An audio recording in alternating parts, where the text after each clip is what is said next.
আমরা যখন আজ সকালে শোরুমটা প্রত্যেক দিনের নিয়ে খুলি, তখন দেখলাম আমাদের ছাদের দুইটা জায়গায় মধ্যে ফুটো করা আছে এবং ড্রয়ারগুলো ভাঙা, জিনিসপত্র সবগুলো এলোমেলো।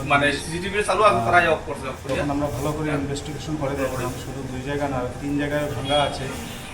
চুরটা ঢুকেছে সিসিটিভি রুমের মধ্যে দিয়ে, ঢুকেই প্রথমত সিসিটিভিটা ক্যামেরাগুলো অফ করেছে। তাও আমরা ধরতে পেরেছি শনিবার রাত নাগাদ 2:40 নাগাদ চুরিটা হয়েছে, কারণ সেই সময় অবধি আমাদের রেকর্ডেড সিসিটিভি ফুটেজ আছে। তার সঙ্গে যে ড্রয়ারগুলো ভেঙেছে, কিছু কেস ছিল সামনে শোরুমের স্পেয়ার্সে, সেগুলো নেই। সঙ্গে অনেকগুলো ব্যাটারি এবং তার সঙ্গে যেমন প্রচুর পার্টস, স্পেয়ার্স পার্টস, ওই জিনিসগুলো নিয়ে গেছে। হ্যাঁ, আমরা এই জিনিসগুলো দেখেছি, সঙ্গে সঙ্গে পুলিশকে রিপোর্ট করেছি।